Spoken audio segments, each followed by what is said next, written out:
didn't forsake, and I know you never will. Oh, I know you never will. You'll never leave me. You never will.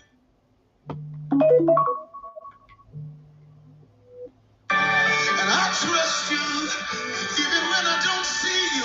I still trust you.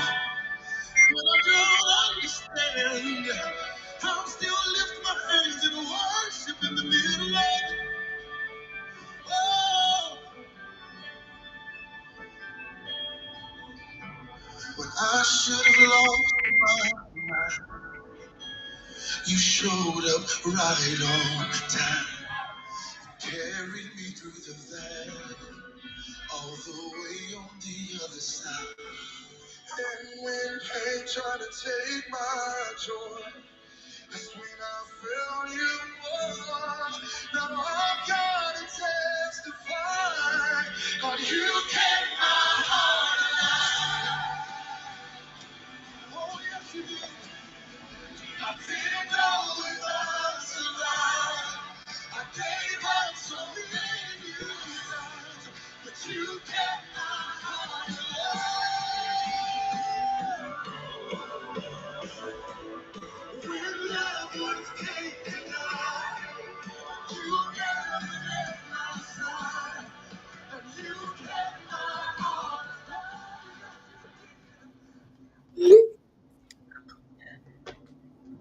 Hello, everyone. Welcome to Eve's Talk, where we all essentially valuable for the kingdom of God.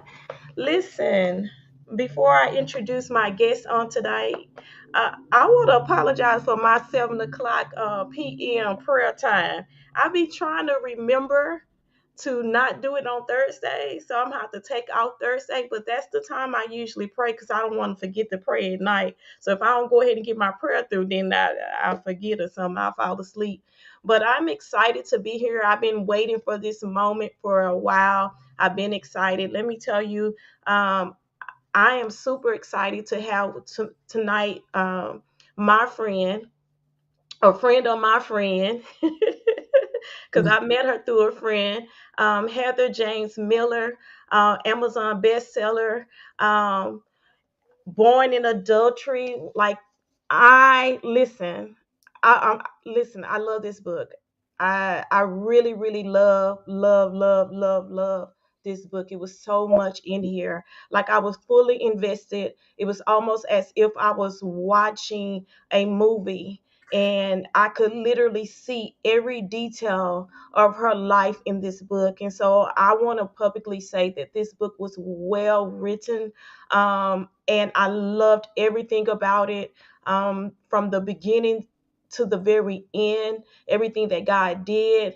And so I want to just welcome you guys to meet my friend Heather James Miller. I like to say the full name because it's cute. Welcome to East Talk, Heather. Thank you. Thank you so much for having me. Thank you. I'm excited to have you on tonight. Listen, um, I told you in private that I really loved your book. I loved everything about it.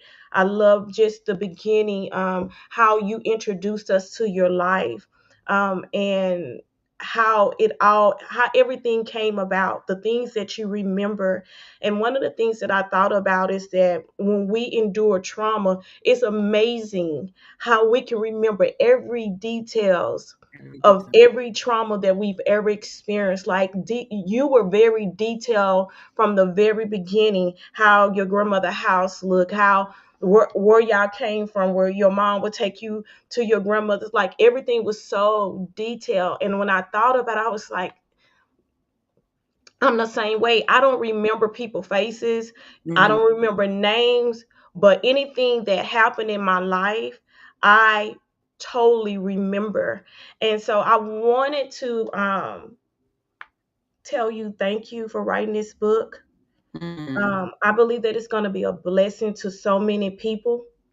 I believe that a lot of people, including myself, I could identify with a lot of things in this book. Um, and the purpose that's over your life was so important. that you Mhm. had to go through this. You had to experience every detail of this. Yeah. And so I want to open up and just ask you to tell us a little bit about, because I wanted to just acknowledge your grandmother, Mhm. because she ended up being my favorite. She was like a real grandmother, and I would say in the South, but you in Philly. Yeah. Uh, you were in Philly and New Jersey, but she sounded like a grandmother from the South. From the details of how she did her life, I want you to just tell everybody just the beginning of. I hate to call her Freshie because she's your grandmother, Miss Freshie. Just a little bit about her life and what she meant to you, because that's so important. Because I fell in love with her. Yeah. Um, Freshie, she reminds so when I see Medea, I think of Freshie. When I see Queen Latifah, I think that must have been my grandmother in her, what they say, her heyday, right? Because she was tall. She was a tall woman. She was built. The way she carried herself, it was, and I met her, or I can say I can recollect my time with her. She was in her, 60s and 70s. So during that time, that's where she reminds me of Medea. And anything that came to mind, she said it. She was a hustler. If she needed to, make money, she was gonna make it. What I do know is she did come from the South. She came from the South. Her mother was from the South, and they traveled to North Philadelphia, and they self-made entrepreneurs, you know. And Freshie, I believe my grandmother was married twice. I believe she was married twice. Um, and she had two boys, so you boy mom. Just Right. imagine boy mom. And my dad was the smooth talker, and he's was very witty, quick on his feet, quick with the comebacks, and she was his match. Seeing them go, seeing them Go toe to toe. was it was like, oh. It was very entertaining. But the older I get, the more I think about her, and I miss her. I miss um the way she looked at me. Right. Oh, being that I was my father's secret child, and I did not come, of course, I did not come from his marriage. He had an affair with my mother, and together they created me. And I was her only granddaughter, biological granddaughter. So when she looked at me, a lot of times I know she saw herself, because I look at my daughter the same way. My daughter looks just like me, and there's moments I'm just staring at her like, you are me, mannerism, and that's how my grandmother looked at me. And so I know she loved me, and I know she wanted to give me everything, because she didn't have everything. Right. So that's what I can say about Freshie. And she was a character. She would cuss you out, cuss, cuss you all the way out.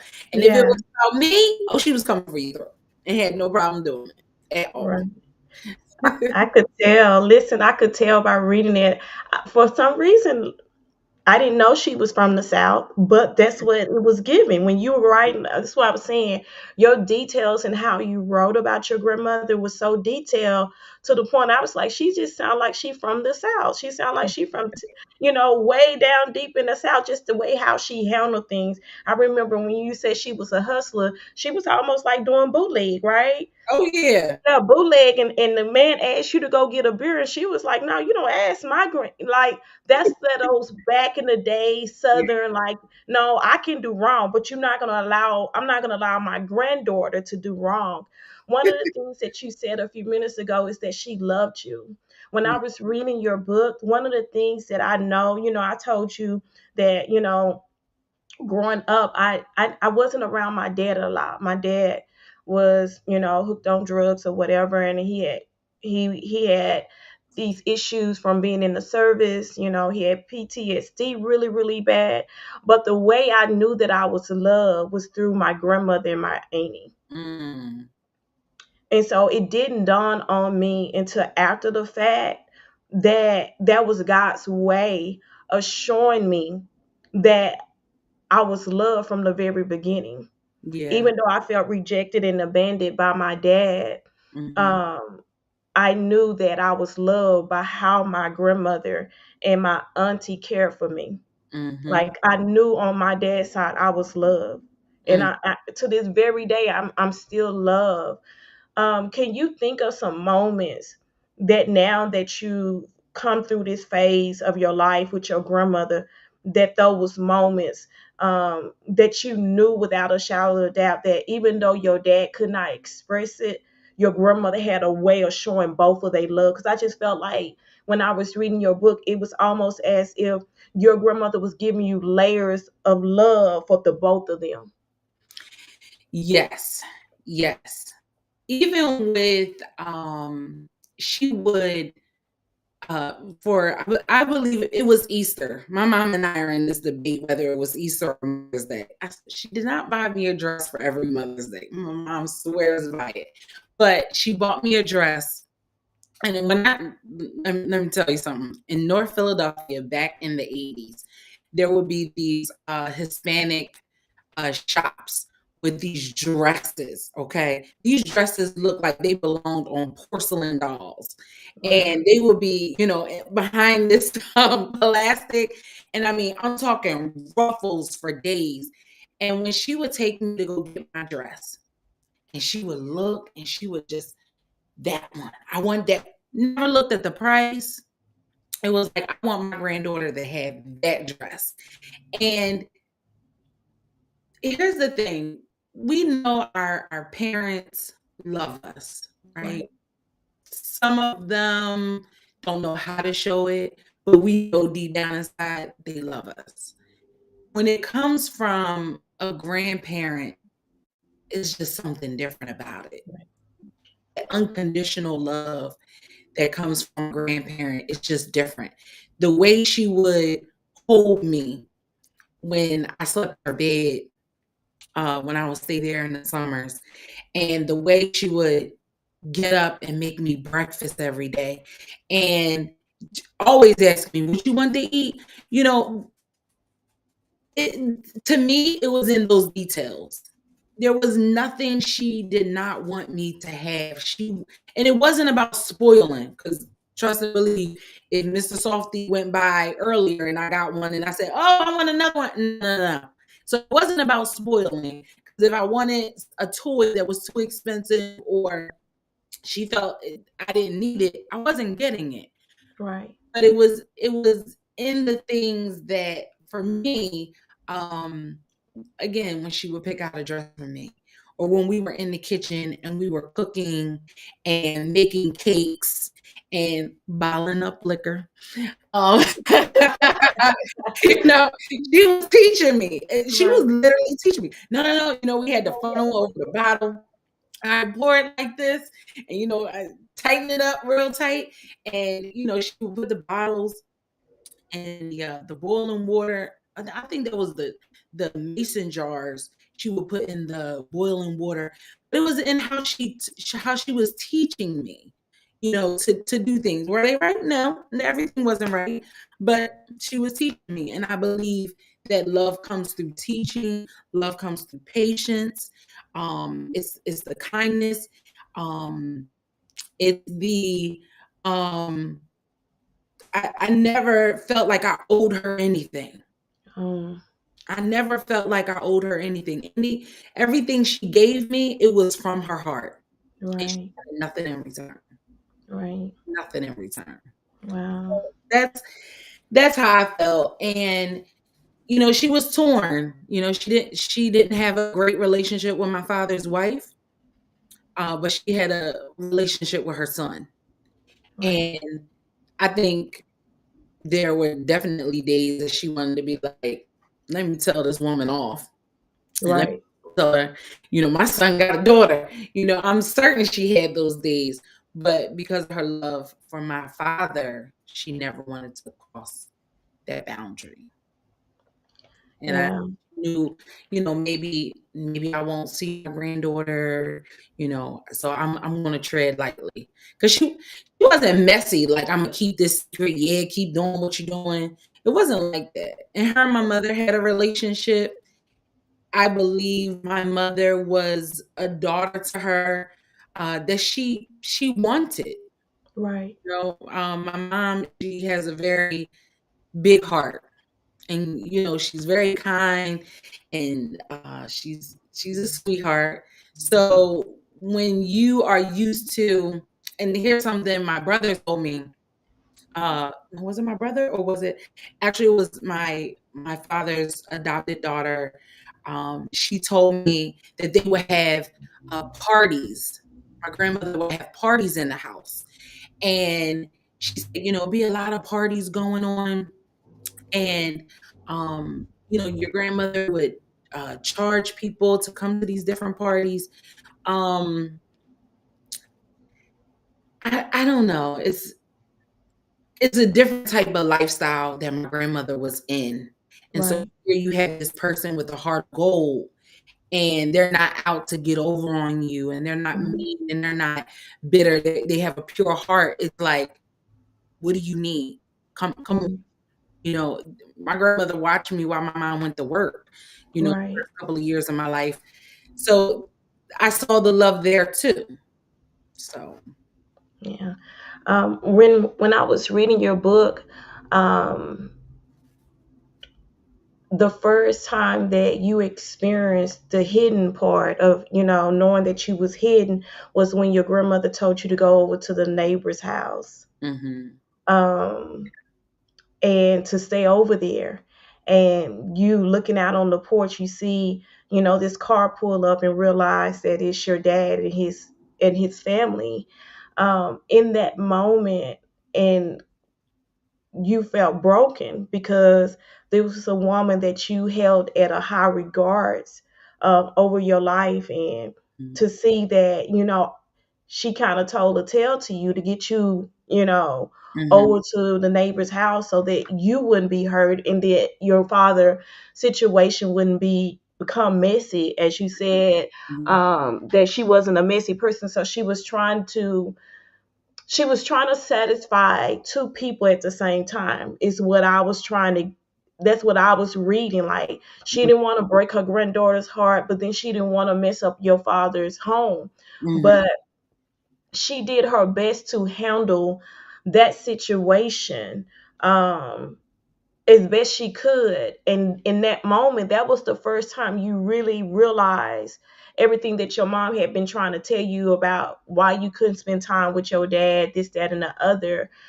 What type of false guilt and struggles did you have from that moment throughout this whole thing with your dad, and and you being the secret daughter?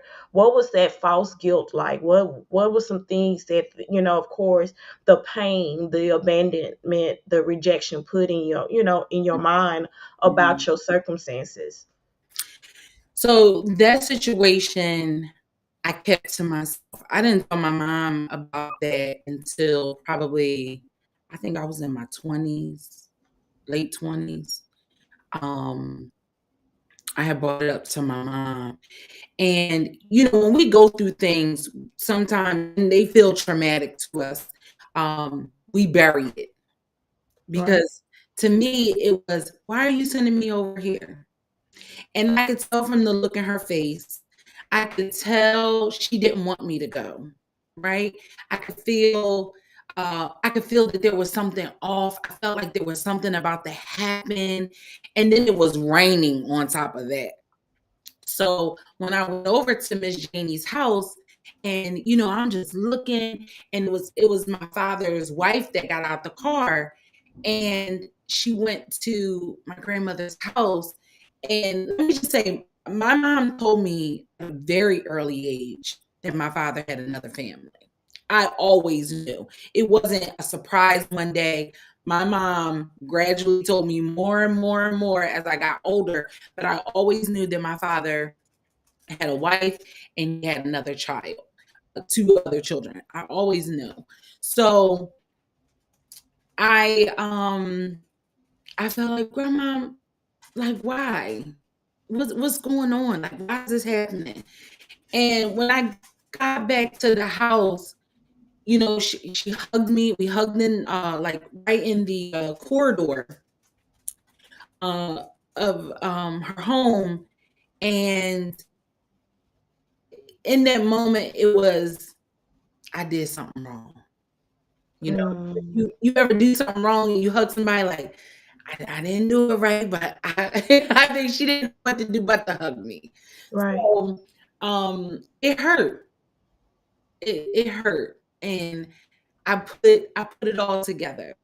And when I heard my uh so Selena was my friend, it was her grandmother, and I heard them talking, and she said that my father's wife was coming over, and I'm like, she didn't want me to see her. She wanted to keep me from her. So this is what I put all together. So in that moment, it felt almost like you're part of them that's keeping it Right. secret. Like, I always felt like I was the outsider and they were protecting her. They were Mm. protecting his wife. That's how I always felt. I always felt she was the one that they were protecting. And I I felt like my grandmother was on my side because I knew the way she looked at me. I knew the way Right. she cared for me and did for me. And now you're on their team, you know? So that's Right. what I put together. Growing up, the rejection, that's the rejection. That's where the rejection comes in, where I felt I was on the outside. Everybody was, protecting her, protecting my father's wife, my father's daughter. But Heather knew. Heather knew that she was the secret. Heather knew that she had to, make all these adjustments. All the weight was on me. But here they're living this, in my mind, they're living this carefree life, and life is amazing, but all the burden fell on them. So Right. the rejection of my father never acknowledging to his wife who I was. This is my daughter. I love her. You should accept her. Right. That never happened. He would introduce me. He would introduce me to certain people as his daughter, and then there was a time that he introduced me as Heather.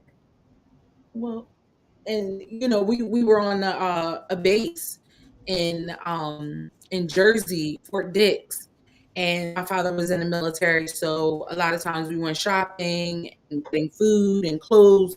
He would go to the base, and he just, and keep in mind, this base was only maybe 30-40 minutes from his home. So it had to be someone that knew him and his wife. So he just said, Heather. And that was it. It was very dismissed. That was rejection. And Mm. that hurt. When I wrote to Oprah, and the producers called me and they wanted me to come on the show, and my dad said no, that was rejection. So you don't want to tell nobody.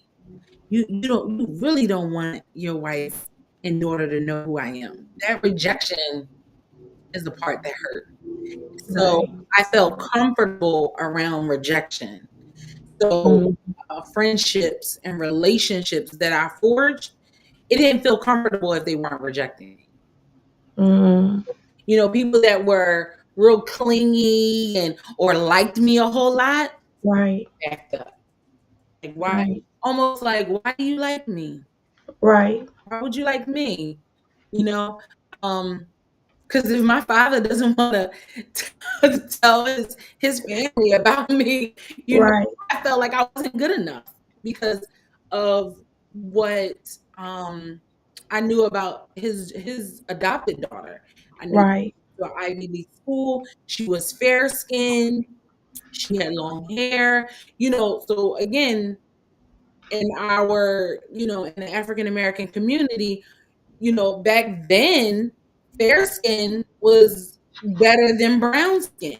You know, right. that's the way, especially I'm believing in the South, it was that way too. It Um, was. so it was, she's better than me. And then Right, I had difficulty learning growing up. So here she went to an Ivy League school and I'm struggling in high school math. So it's, oh, I'm not smart enough. I'm not fair skinned. My hair's not down my back. And I just felt like I was missing the mark, you know? right, So I didn't feel like I was good enough. So rejection, I felt comfortable in. And right, when you're dealing with guys that are rejecting you, it's a recipe for disaster. right, right, Relationships that were relationships, friendships, girlfriends, I can't tell you the betrayal that I faced, but that was because I was attracted to rejection. So of right, course I was gonna face betrayal because think of all the characteristics of a person that just, um that wants to reject you. right, They deep right, down inside, they don't like you anyway. right. Basically. Yeah. When I thought about when you start talking about that, and I went back to a page on your book where you says that we uncovered that y'all had begun to uncover the dysfunction you had normalized. So you start normalizing the dysfunction because that's all you were being taught by them keeping you a secret. Yeah. And then I also thought about the page where you said in our house we didn't discuss pain, we didn't elaborate on at the length what pain we were feeling on the inside. And so you had to keep a lot of stuff inside of you, which sent you on this spiral. Yeah. It sent you on this downward spiral. And then, I thought about that. Some people can mask it differently. We think because we don't do certain things that we're not going down this spiral, but Hmm. we develop narcissistic personality disorder. Yeah. You know what I'm saying? Some of us go out here, we might get on a pole, we might drink, we might get high, we Yeah. might, sex our way out of it. But Yeah. somewhere down the line, when we have encountered rejection after rejection, because in your book, there were so many phases Hmm. where you encounter rejection, Hmm. rejection from some point with your mom because you said that why you was asking like she don't I was hoping that she would take up for me this time, and she did, but the Hmm. time that you wanted her to, she Hmm. did. So that was just another sign of rejection, Yeah. grandmother trying to satisfy your dad and also love you at the same time. Could you imagine the Mhm. pulling on her heart that she endured just Yeah. because we wouldn't talk about this secret, because we wouldn't deal with this secret. Yeah. um, there were so many things that you encounter, even throughout this whole process you was encounter just rejection, friends that knew you Mhm. but didn't say nothing, Mhm. rejection, you know Yep. and Yeah. it sent you down this spiral. Mhm. Can you tell us about this spiral, like this spiral that you found yourself in? Because it was a lot. It was a lot. One of my childhood best friends, um, when we would go walking, as adults, and I'm talking about like maybe a year ago, we would go walking, and she said, "I had no idea. I had no idea." She was like, but she's in therapy, right? Right. Excuse me. She has her degree in psychology, and she does therapy with children, and she said, looking back, you were a poster child for someone covering up so much. I said, yeah, because everything was funny. Everything was funny. I had to be the funniest. Everything I turned into a joke. It didn't matter what it was. We were going to have a good time. So that's masking. Never wanted to deal with anything serious. If I got punished, it was like, so what? What you gonna do next? You know, and then I would laugh about it. You know, it was this real, like, imagine putting your child on punishment and she laughing at you. Right. You know, so that it was me crying on the inside. Like, you done ground me for a month and it wouldn't match what I feel in my heart. So by the time, I had my son at 17, I had my son at 18, and then by the time I got to college and I'm just learning, I'm exposed to so much more. I'm being exposed to the city life and drugs and how to make money and I want to know it all. This is everything that I need because at this point I'm probably running out of jokes, right? Right. So I linked up with a guy that majored in rejection. Okay, he majored in it. He majored in rejection, and every chance that he got, he was rejecting me. So Right. because of my desire to want to be accepted and people pleasing, well, what can I do? Oh, what can I do? I'm gonna make myself available to you because I want at least you to, because I really like them. I want you to not reject me. Please don't Right. you reject me.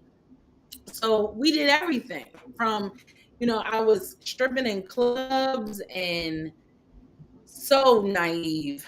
I was so naive, so Right. naive. And if it was wild and it was crazy and there was adrenaline, I wanted in. I wanted in. So, and that's exactly what I got. I got exactly what I was looking for. I got, oh my gosh. So in that relationship, he was dealing drugs and, he was the type that he was quiet. So he was like a quiet storm. So when he came up on somebody, it was, bop. You know what I mean? It was like, Yeah. and then, so I remember there was a time we were at a Chinese store and he was like, I'll be right back. And I said, okay. So he's going out of, the passenger side. I'm going out the driver's side, walking across the street, going to the Chinese store, order my food. And then I'm like walking towards the car. He's coming. He's like, hurry up, hurry up, hurry up. And I'm like, why? And I look and it's this guy running with a gun. Like a gun. So I jump in the car. And when I tell you the adrenaline, me pressing the pedal, I'm looking at my foot, me pressing the gas pedal, it felt like my foot was doing this. It just was like shaking. And I till this day, I don't know how I was able to speed off. And I just kept seeing him and then running. And then because we had the stop sign and because it was traffic going both ways. And I'm talking about like this is a route, right? Right. Going both ways. Girl, I don't know how, but I said it's my angels. I kept going. I did not stop. And I turned left.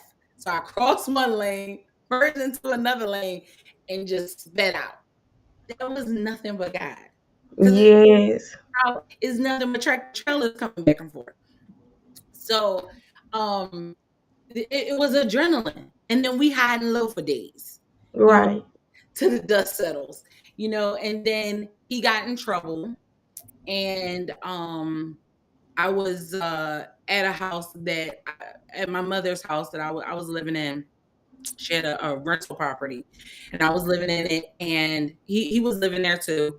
And so he got in some trouble, and the way they were trying to get him out they knew if they got to me, he would come out of hiding. Right. they cut the wires on the side of the house. So Right. I'm inside on the sofa watching TV, and I had a dog, and the dog was ran up the steps barking. So somebody was coming in through the upstairs window. And then I hear the dog go, "Arr!" So I'm like, oh my gosh.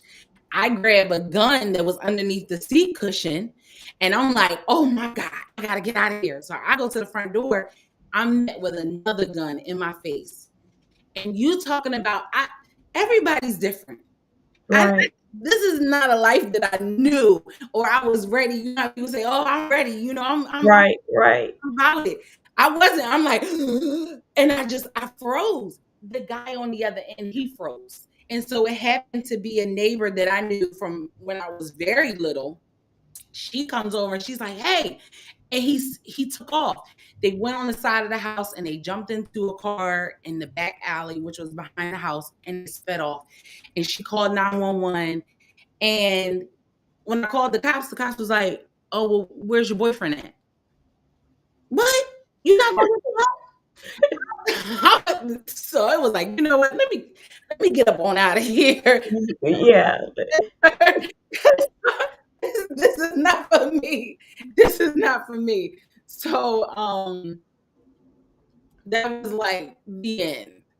That was Right. the wake Right. up call. That was the wake up call. Because one, I had a gun that wasn't registered, wasn't licensed to me. You know, God knows how many bodies it had on it. So had Right. I pulled the trigger, now I'm going to jail. Right. And you know, I had my son at the time.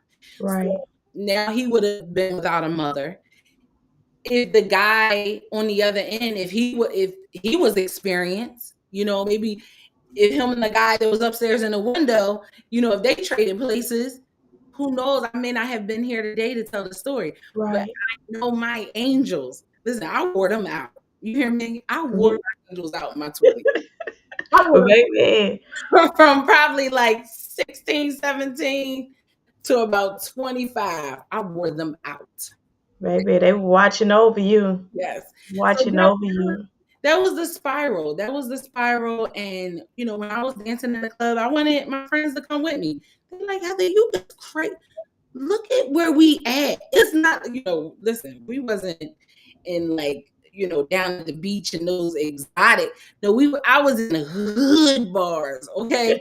Hood bars. And dancing for $5, $10 a song. So, you know, it was I was making okay money, you know. People can smell men in those places. They can smell when you're hurt. They can smell when you're broken. They can sense when you're vulnerable. So they know. They know. Yeah. Okay. They absolutely know. It's but for whatever reason, you know, especially in those places in our life, we draw them. You know, Mhm. we're drawn to them, and they are drawn to us, Yes. because we're feeding off each other. Hmm. We don't realize is that somebody's actually feeding off of something Yep. that I can offer them. Yep. Because in those situations, those type of people are takers. Yes. Yes. They're takers. And Yes. so we have something to give them, and then they have some falseness to give us, because it Yep. don't be what we really deserve and what we really need. Yeah. It be an imitation of what we think we, you know, we Mhm. missing out, or the void that we think we're fulfilling. Right. One of the things that you talked about in your book is about the, you know, how depressed you became because of all the rejection. It was like so many things hit you all in one time. And there are so many people that have dealt with rejection to that point where depression and suicidal became a thing for them. Mhm. What could you possibly give someone that's going through that type of rejection, that's experiencing like the depression and the suicidal thoughts? Because you experienced that during your journal and in your spiral, when you was going through still being this secret, because that's what was eating at you, the secret Yeah. part. Yeah. This other this other life. Um, I am a huge advocate for therapy. I believe, I can't think, I want to say her name is Anita, Dr. Anita, but she says that prayer is a weapon and therapy is a strategy. Yes, ma'am. And so I am a huge advocate for therapy. When you've gone through so much therapy, it's so easy to see people that need therapy. It is so easy. It is so easy. So I know that God was going to allow me to take my life. I took a bottle of aspirin. I had to have my stomach pumped. Um, it was as if it was candy because God knew that I had a purpose. He wasn't going to let me take my life. I didn't want to. I didn't want to be here. I was tired, and I was young. I was Right, like, I'm tired. I am tired. How much more y'all want me to hold on to? And right, for some, I'm in no way am I discounting what someone else may have gone through. Um, but for me, it was a lot. It was a lot that, being molested at a young age, holding that in. It was a lot, and I felt like the people that were assigned to protect me, I didn't feel like they were protecting me the way that I needed to be protected. right, So, there was that, and I didn't let anyone in because it was so much that I was holding on to. I didn't let anyone in. So I felt alone. I felt alone. And um now looking back, if I was in therapy and I went to therapy afterwards, and talking through a lot of what I went through and over the years, on and in and out of therapy, it wasn't until I was 35, 35 that I wow, really began to penetrate through that pain. And I mm, really didn't want to carry it anymore. And at this point, I'm still a secret. mm, So I just got tired. I got tired. And I was like, I don't want to hold this on. I don't want to hold it anymore. yeah, I want to let it out. And that's right, what I did. I started letting it out and sharing what I had been through with people, people that were close to me. I started sharing, and that was therapeutic. I call that a ghetto therapy, ghetto yeah, girlfriend therapy, yeah, ghetto girlfriend therapy. So I started to do that, and I was actually in therapy, you know. yeah, But yeah, it was a lot. It was a lot, but I'm a huge advocate for therapy so you can talk about what hurts because those trauma responses are loud. right, They're loud. You're on the job. I working with some people. I can spot it. Oh my God, you've been through this, this, and this. Your cognitive distortion, like it is loud. It's so it loud. is, The way when people are real defensive, that's that's a trauma response. You've been yes, and you're not getting healed, and so now you're so defensive. You won't let a person get a word in edgewise because you're so defensive. right, Or just jump into conclusions about things. And, all these things are all trauma responses. Some of us think that we're just so clean and we're so neat and our house is spotless and it's OCD. It's a trauma response, yes, you know? yeah. So therapy is important. Yeah, I'm an advocate of therapy too. I still go to this very day. I don't go as often, but I still go. I just go to maintain my health and my mental capacity, because I've been in a place where I lost it, just Mhm. dealing with so much in life and not being able to express. And so it's a generational cultural tr dysfunction that we have, is that we don't talk about things. We don't talk about the things that hurt us. We don't talk about the molestation in our families. We don't talk about, the pastor at the church, Mm. afraid of that we're gonna embarrass the kingdom. No, we're gonna embarrass the person who should be embarrassed, who should be ashamed, but we're not embarrassing the kingdom. And so we have this generational of keeping whatever stayed in house, keeping in house, whatever happened in house Season. stays in house. Yep. And so we have to get to the point. I was really proud to know that you was going to allow your voice to be heard, because there's a lot of scrutiny that come from us being vocal. One thing about me now, like when you was talking about like um that trauma response, I can see it all. I can see if you got mental problems. I can see when I can read it like I'm like reading a newspaper Hmm. clearly, and I see everything, and I'll be telling people like, no, that's trauma. Yeah. And people are in denial about their trauma response, how you act, how you communicate, why you said what you said. All those are dysfunctional trauma response for things that you have not Yeah. like dealt with in your own life, and it hurts relationships. And Yeah. here you are in this thing where you, even with your mom, then your dad, Hmm. your mom's mom, then your dad's mom, and all of y'all just a generational. And then come to find out, even with your siblings, that we all y'all have the same Yep. type of trauma that's Hmm. been going on for generation, and no one ever spoke about it. Yep. One of the things that was most important for your freedom was you in forgiveness, and you had to forgive a lot of people. Girl. Oh my gosh, forgiveness. When Barbara, she was my mm, Barbara was my counselor therapist.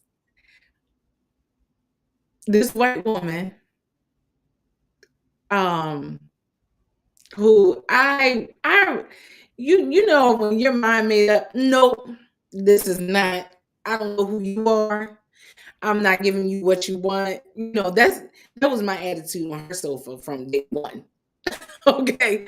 So this ain't, I already know this because I was there for marriage counseling, but God knew it was for me. Right. Um, and this woman, she always say, "Hey, do you have an extra 10 minutes?" I don't. I'm okay. I'm okay. And she said, okay. And then at the time, my ex-husband, he left and she said, well, Heather, I hope me and you can continue. And I was like, okay, okay. And she started dealing with me with love. Mm, And she went into Corinthians and she said, I'm trying to think, how did she do it? Um, I had to replace my name. I think replace my name with love. I think that's how it went. And I realized I didn't know what love was. I didn't know what love was. And that was the first step. Then she began to tell me who I was. And it was like, okay. Then she told me who I was. How did God see me? How God saw me. And that was another one. And then we walked through my molestation. And instantly it broke. mm, Instantly it broke. Everything that I had suppressed. And I was, you know how certain smells, you like, mhm, and it triggers something, but instantly it broke. Instantly it broke. Um, when I saw in the exercise that we did, I saw God. And I just was like, as crazy as it sounds, God was in the midst. yeah, boy. It's like, you here for this? You allow me to go through this? What? So I was like, okay. In that moment, I didn't know whether to be mad or happy to see him. You know, we walked through that, and we walked through my relationship with my father and his wife, and she talked to me about that forgiveness was for me because it was destroying me. I had to let it go. And I would know when I let it go, when I could talk about them and not feel anything, like no Mhm. pain, Yeah. or no disgust, and I'm like, you gotta give me a minute. You gotta give me a minute. I'm not ready for that. I'm not ready. But then I realized God loved me in my mess, when I was lost and I was in my mess. And I did Right. a lot.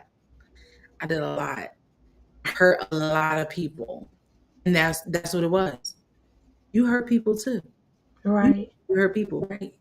And I'm like, huh? You hurt people. When you was dancing in the club and you was sitting there on that man's lap, or he had a wife, and you partook in hurting his wife.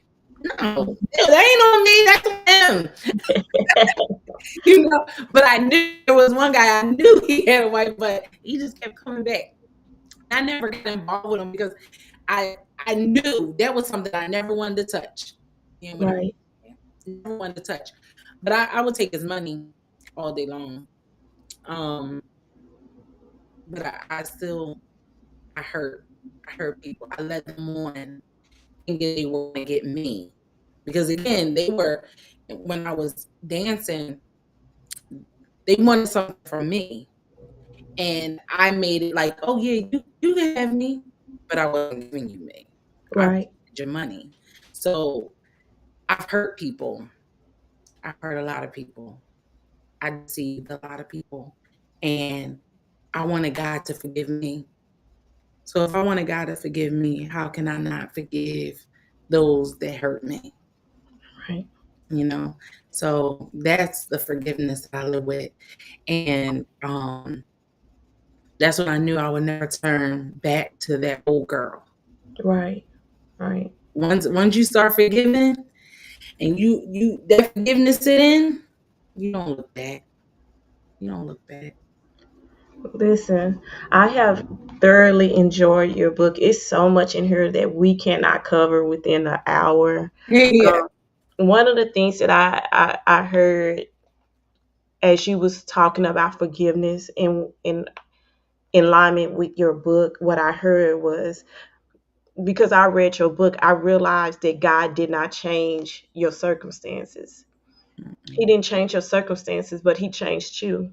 Mm-hmm. And that's a word for somebody on tonight that sometimes God does not give you this miraculous, made up television story, you Mm-hmm. know, about your life. Like he was going to come in and then you was going to finally be accepted, even after your father passed. And let me tell you, I cried real tears about your dad. I cried real tears about your grandmother. Because I've lost a grandmother with my mom's mom, and then I have my 93-year-old grandmother, still alive through my father, and I love my grandparents like that. Mm-hmm. But I literally cried with your grandmother because I was like, oh, because I remember how it felt when I lost my mom's mom. Like our whole family was completely, utterly destroyed. Yeah. No matter how many mistakes she made, no matter what she did or didn't do, we called her mama. And then Yeah. with you losing your dad, it was that point where he could have made a lot of more changes for your life, for you, for your benefit, and he just didn't do that. And you had to come to a resolve that your life was exactly what it was supposed to be. Yep. And it was doing exactly what it was supposed to do.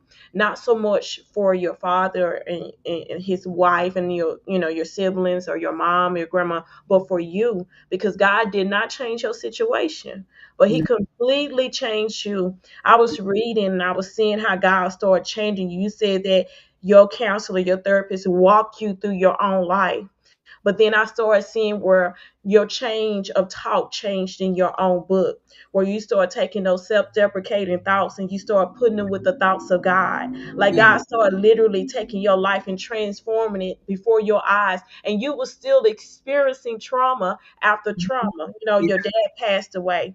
You Yeah. you know, and then you were still a secret and you couldn't go check on him at the hospital because you were still a secret, and in the midst of all that, God was still changing you. He was Yeah. still making you and molding you for the purpose that he have called you for. And for that, today we have a book called Born in Adultery. Listen, y'all got to give my girl a book. God is so good.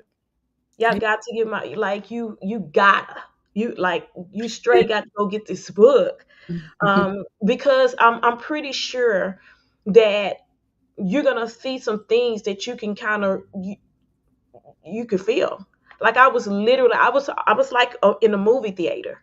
Like she Yeah. was really detailed about her life and about the things that she went through and the things that she experienced and how she survived it all. Like she literally was more than a conqueror through this book Mm-hmm. because she was challenged on every end. Even after her dad, I remember you saying you got angry at him all over again, but then you went back to what you was taught, and you went back and applied forgiveness again. And we think forgiveness is just this one time thing, and it's not. Oh, it's over and over. Yes, Hmm. because you have so many different places and emotions depending on what happened, that there's a place where you got to apply forgiveness. Yeah. Even as much as you love your dad, at the same time, this is the thing I tell people: two things can be true at the same time. You was whispering to your dad while he was deceased at his home, going telling him, rest, daddy, I love you. But then at the Yeah. same time, you was mad because he didn't clean up this mess that you had to live through. And so you Yeah. had to go back and apply. Listen, we're gonna have to go back and apply some things. We're gonna have to listen. God don't change. His Hmm. word never changes. It's gonna be forgiveness. It's gonna be love. It's gonna be reconciliation to some things that He wants us to reconcile. Like it doesn't change. We got to use it for it. Listen, you never arrive at faith, because it took a lot of faith for you to write this book. It took a lot of faith for you to stand up and put your life on blast so people could read. But I believe that a lot of people are going to be able to be set free through your book. Yes. It was just so much meat in here. I absolutely love your book. Thank you. Thank you. Thank you so much. It was definitely it was an assignment. That's how I look at it. It was an assignment. There's no way when my father passed, I always prayed, God, let my father tell his wife about me. I always thought it was going to be this beautiful ending. I never got my beautiful ending, but it ended exactly the way God intended it to, you know? And so when I looked back over, I said, ain't no way I went through all this for nothing. There's no way. So God, I'm gonna be obedient and I'm gonna tell my story and I'm gonna let you get the glory. Amen. It was never about me. Right. It was never about me. Never. It was about, me sharing. God knew, oh yeah, Heather can handle molestation because she gonna tell somebody else how she can get through it. Or tell him how to get through it. God knew. He knew that I will be able to go through rejection and tell somebody else how you can come out and get over rejection and accept love when it comes your way. Yeah. He knew that me and my big mouth was going to tell it. He knew. So I have enjoyed this book. Hey, tell everyone where they can purchase your book, and then I'm gonna put it also on the chats afterwards where they can purchase your book. You will not be disappointed. If Oh. you're a reader like me, hey, get this book. It's a quick read. It's a quick It read. is. You can It's read it very actually a quick. great read. Like I found myself in this story so many times, through my grandparents, through my dad. When I didn't know the truth about my story, my pain created one. And it wasn't until the end of my dad's life that I actually found out the truth. You know, a lot of us think that we've been rejected and abandoned, and it's not just that. It's other things that, it's a part of the story that makes it kind of make sense why things had to be this way and why things was done this way. And Mhm. I didn't know that until I actually lost my dad. I used to tell people that God broke my heart to heal it. You know, Mhm. I didn't get the fairy tale story. Yeah. I didn't get that. I didn't. It wasn't like my dad was this bright and shining armor, and he came in and he rescued me. It wasn't nothing like that. My dad named Lil Pooh, so you can just imagine what me and Lil Pooh was doing in our life, right? Yeah. Um, and so, but it was our story. And what made it beautiful, and the same thing that made you and your dad's story beautiful, is that no matter what y'all went through, nothing changed his love about you. He loved you the best way he knew how, but it was a real love. It was a real relationship. And you could stand on that because there was moments in your book that people was questioning, well, I didn't think he cared that much about you. I didn't think he loved you like that. And you was like, oh no, no, I know he loved me. Listen, he will box you to Yeah, let you know I love my daughter. Is for so many reasons the decisions were the decisions, but it all worked out. It all worked out. It all worked out for God's glory. And that's it. That's how I sum it up. And so my what I say to people is what you went through is to help somebody else. You right, going through, whatever it is you're going through, is to help somebody else. There's somebody right now going through what you went through, and they need a solution. right, Maybe they don't want to hear God, but they'll hear you. right, So that's how I look at it. That's how I look at it. We go through things to help and encourage somebody else to get through. And that's right, us doing our work here in the earth, right. you know. But my book is available on my website, heatherjamesmiller.com. It's also available on Amazon. Okay. I'm gonna put all that in the chat. I just thought about this when we were having our own conversation before we came live. We talked about, what she learned in the end because in her book, she eventually finally met the wife. And I think meeting a wife made a lot of things clear for her. And she thought she was missing out on something. There's somebody listening on tonight who has been rejected by their father, or maybe it's your mother, and you thought that maybe your life would have been better had Mhm. you had this relationship that our minds and the world tell us that we have to have in order to be loved or in order to be accepted. And what she found out in the end, that it was the rejection that she received was really her protection, because she Yeah. got to talk to her siblings, and the life that she thought they were living, they got all the materialistic stuff, Mhm. but they never got what she got. They didn't get the love that she got from Grandmama Freshie, and they didn't get, even though your dad spoiled you with, m- money and gifts and stuff like that, there were still some things missing that you got, and realized that had you been accepted, you Mhm. would have experienced the emptiness, because you thought that you was missing out, but when you looked at their life, you was like, hey, they was emotionless because they were being raised by emotionless woman, Mhm. or Yep. family, or in the family bloodline. At that time, the mother, she didn't have any emotions. They went to the best schools, but what they wanted from her, they would have never got. And so you got some things that just money couldn't buy. Yep. Yep. It was all along God was protecting me. I Yeah. wanted it so bad. Yeah. I wanted it. Oh, you could not tell me. I wanted it so bad. Um, and I was jealous. Oh, I was so jealous. I wanted it. And God was like, no. All along, God was like, no. So I am definitely grateful for his protection. Yeah. I am, so because I left with, a few traumas, right? But I could have left with a ton, Right. ton, Right.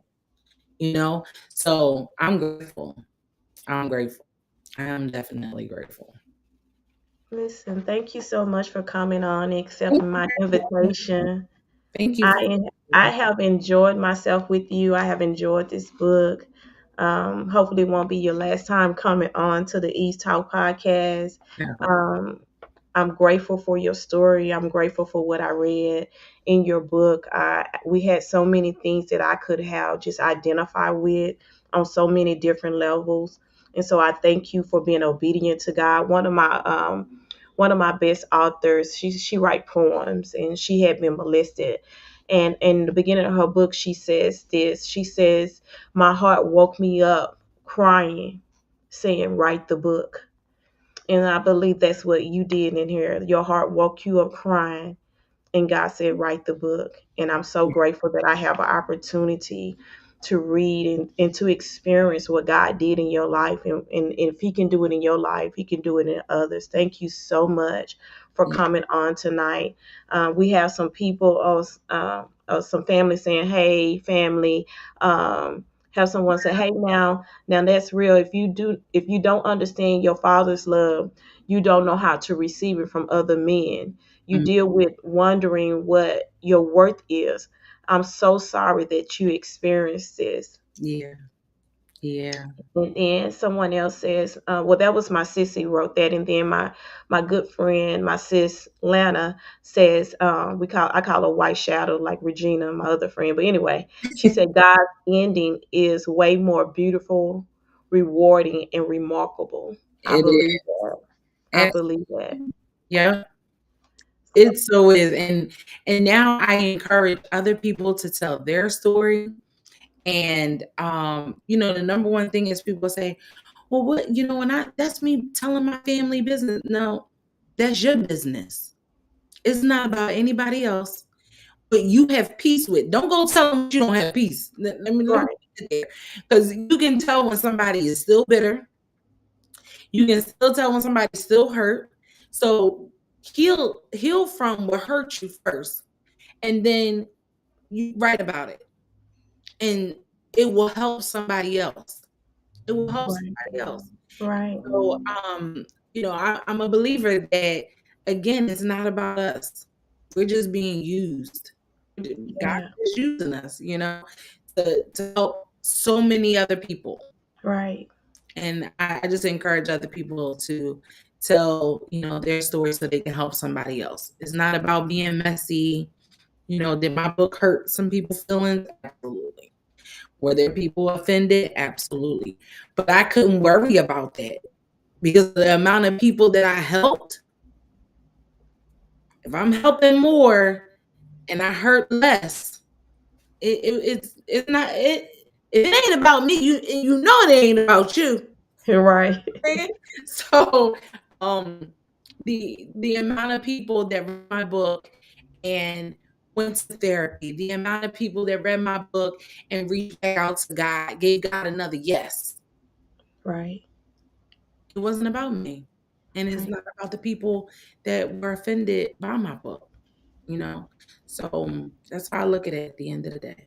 But be sure you heal and talk about Right. it. Be sure Right. Heal and talk about it. Because if you don't heal and talk about it, ain't no telling what's gonna be in it's that gonna book. come out way different. It's gonna come out way different. So that's how I know that I know that I know. I'm like, no, wait a minute, because I healed. I did some work before Right. I got to typing on my laptop. I did some work. And Yes. so God gave me the go ahead. My therapist gave me the go ahead. My life coach gave me the go ahead. I got the go ahead, so I went. So, Yeah. I do believe that people should, heal and tell your story so you can help somebody else. Thank you so much for coming. I always end out in prayer. I didn't know, I don't want to put you on the spot, but if you would like to pray for somebody or I can pray, it doesn't matter. But I just didn't want to extend the invitation to pray, for you to pray for someone, or I can end in prayer. It's your decision. Well, listen, I pray the way I talk. Uh, Father God, we come to you tonight and we just thank you for bringing us all together here to talk about how you work, Yeah. how you work in our lives, how you can turn a mess into a message, and how you can bless us, God, how you'll keep us, God, how you'll keep us in our right mind, God, how you will save us from hurt, harm, and danger. God, I pray that anyone under the sound of my voice that is looking for healing, that they will find it, and they will find it in you, and that they will seek wisdom and seek therapy. God, I pray if there's anyone that has done the work and they're looking to publish a book, that they have been inspired to do that tonight so that they can help so many more people so that they come to you ultimately, God. God, I thank you on tonight just for all that you have done. And in this I pray. Amen. Amen. Thank you so much. Thank you guys for your support. Thank you for being on here tonight. I was absolutely excited about my girl being on here to tell her story. Once again, I just can't say it enough. Like, get the book, read the book. I promise you that you will find something in there that will help you deal with some things that God might reveal to you through the book.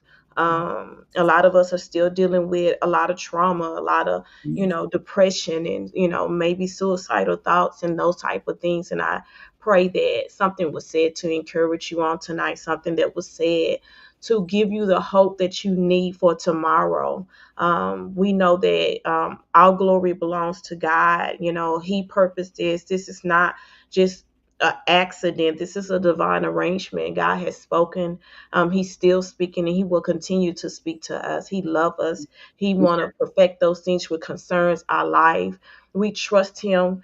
We know that he's sovereign. He does what he wants, when he wants, and how he wants. But at the end of the day, his plan is perfect. The Yeah. process is difficult, but the plan is still good. And so we thank God for that.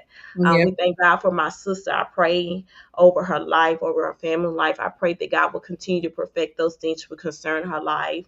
And everything that's connected to her will be blessed. That she will continue to go from different platforms to give and to speak and to share what it is that God has placed in us inside of her. And I'm grateful to even know you. We might look back and you might be on TV again. You might get another call. Listen, I'm gonna put that out there. Uh, Listen, I'm open to do what God has called me to do. Listen. You know, So I'm listen, putting that out there. I'm like, And I want to do a lot. So God, whatever you want to do, whatever you want to do, I'm just, I'm here because you've allowed me to survive so much. yeah, we're grateful for your life. Choices I made. Yeah, I don't blame anybody. I take accountability. These are choices I made. yeah, I made them boldly. My yeah. I made them boldly. Yeah, I want to do that. I want to get involved in that. Sign me up. What time we leave? And I being like, oh my God, this girl. Let me watch over her and keep her. Oh.